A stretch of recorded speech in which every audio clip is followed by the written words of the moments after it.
Cadete GS. O único esportivo por natureza. Computador de bordo.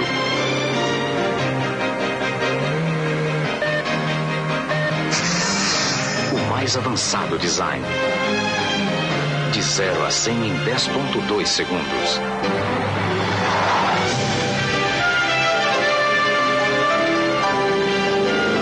Suspensão traseira regulável a ar. Você nunca sentiu uma emoção tão forte.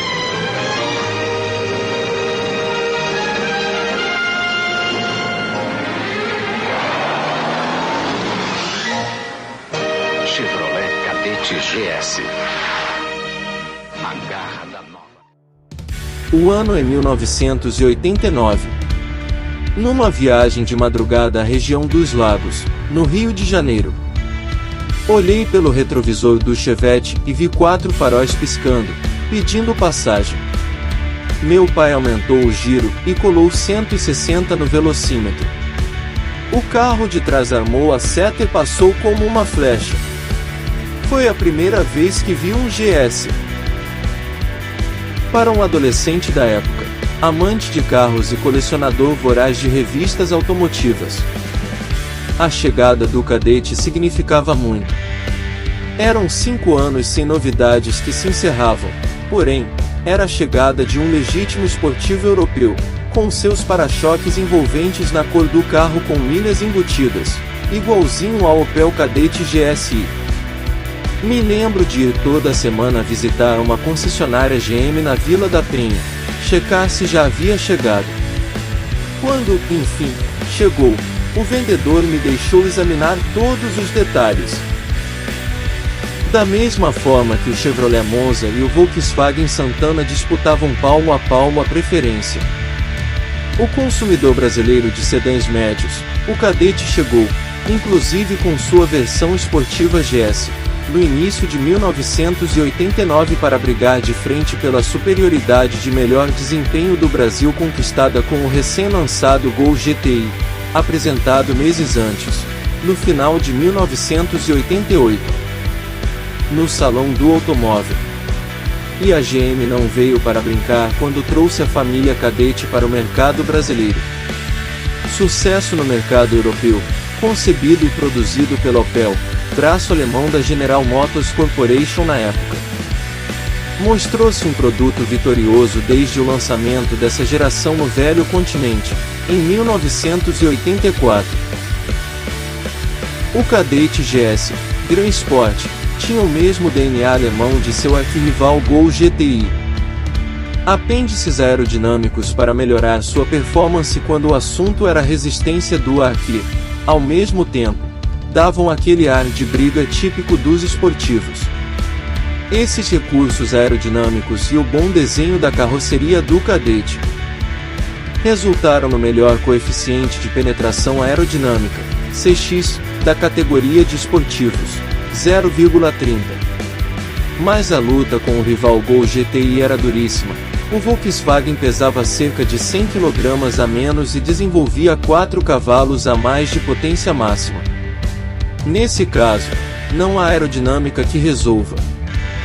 É a relação peso-potência que manda nas melhores acelerações e retomadas de velocidade, enquanto menos peso se traduz em frenagens mais curtas e contornos de curvas mais velozes. E aí o Gol GTI levava a melhor, era o campeão brasileiro de retomadas de 40 a 100 km por hora. Equipado com um motor 2.0 carburado, a álcool, que produzia 110 cavalos com um torque máximo de 17,3 mkgf, o Cadete GS devia para o GTI. O Gol arrasava nesse quesito, com seu motor AP 2.0 a injeção de 114 cavalos, com uma resposta em baixa impressionante, e torque máximo que superava a casa dos 19 mkgf. Para não ficar muito atrás nas acelerações e retomadas, a GM criou um artifício técnico. Utilizou relações curtíssimas para o seu câmbio de 5 marchas, multiplicando dessa forma o menor torque produzido pelo motor e tentando assim compensar o maior peso de sua carroceria. Mesmo com esse recurso, o Cadete GS acelerava de 0 a 100 km por hora em cerca de sofríveis 11 segundos, enquanto o GTI da Volks brilhava com 8,8 segundos na mesma prova. Se na comparação com o Gol GTI o Cadete sai perdendo contra o Escort XR3 1.8, a briga fica equilibrada. Andando, são quase iguais. A diferença na motorização: o Cadete com o motor 2 litros já utilizado pelo Monza e o Escort com 1.8 do Gol GTS. Ambos a álcool na prática se equivale, tendo em vista inúmeros outros detalhes que compõem o conjunto desses dois automóveis. O XR3, por exemplo, é 100 kg mais leve que o Cadete, mas o coeficiente de penetração aerodinâmica é muito diferente. No GS é 0,30 e no XR3, 0,39. Todavia o desempenho dos dois esportivos foi bastante semelhante. O GS tem excelente estabilidade nas curvas, mas arrancadas um pouco menos favoráveis. Eficientes freios a disco ventilados estão nos dois, o que garante a segurança. A potência máxima do 2.0 do GS é de 110 cavalos a 5.600 rotações por minuto contra 99 cavalos a 5.800 rotações por minuto do 1.8 do Escort. O torque também é maior, 17,3 kgfm a 3.000 rotações por minuto contra 16 kgfm a 3.200 rotações por minuto do Ford. Na velocidade máxima, o confronto também pendeu para o GS, com ligeira vantagem. 184 km por hora contra 182,5 km por hora na melhor passagem de ambos. No segundo semestre de 1991, a GM lançou a versão a injeção do GS. Utilizava o mesmo sistema Bosch, L-Jetronic e ignição IZK do Gol GTI. Assim, o Cadete GS transformou-se no Cadete GS, graças ao passo adiante da injeção.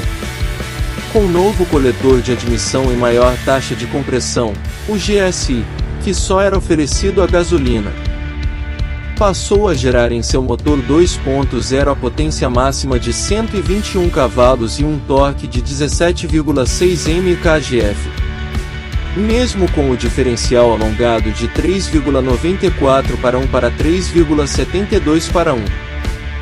O agora GSI passou a acelerar da imobilidade aos 100 km por hora em 10,5 segundos e sua velocidade máxima atingiu os 190 km por hora graças à boa aerodinâmica e ao diferencial mais longo.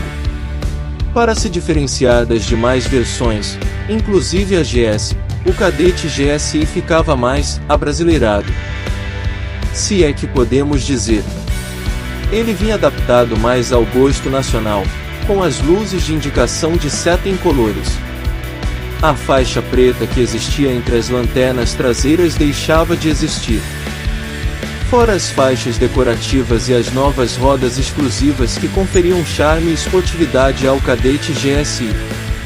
No interior, o Cadete GSI vinha com alguns diferenciais para conquistar o público jovem. Os bancos Recaro agora tinham um encosto de cabeça vazado e o painel de instrumentos era digital. Pouco tempo depois o modelo ganhou freios a disco e ABS. A suspensão do Cadete GSI utilizava amortecedores pressurizados que davam ao motorista mais conforto ao rodar. A versão mais esperada e desejada pelo público era o Cadete GSI conversível, que já tinha sido apresentado um tempo antes, só que na versão GS. O belíssimo modelo utilizava uma carroceria de fabricação italiana feita pela Bertone, e tinha toda a tecnologia e potência da linha Cadete GSI. A produção da versão conversível era praticamente artesanal. A parte dianteira e o assoalho iam de navio para a Itália, onde voltava cerca de 6 meses depois com a carroceria completa e montada, que vinha para o Brasil receber a parte mecânica. A charmosa capota do Cadete GSI conversível tinha recolhimento manual e conferia ao modelo um charme europeu que pouco se via por aqui. A partir do segundo semestre de 1993, essa capota passou a ser oferecida com acionamento elétrico, fato que tornou o carro ainda mais interessante, pela comodidade que proporcionava aos usuários. O detalhe fica por conta do recolhimento da capota, que era guardada no porta-malas, onde a capacidade do mesmo ficava reduzida. O mítico modelo saía de cena em 1994, depois de perder os bancos Recaro e de ganhar o comando dos vidros elétricos nas portas. O Cadete GSI deixava o mercado e no seu lugar a Chevrolet trazia o Cadete Sport.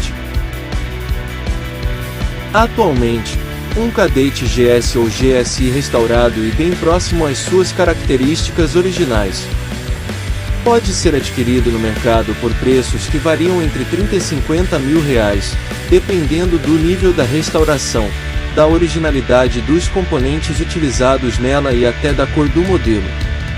Agora, esse ano os primeiros Cadetes GS já poderão receber a placa preta, indicativo legal de mais de 95% de originalidade do carro.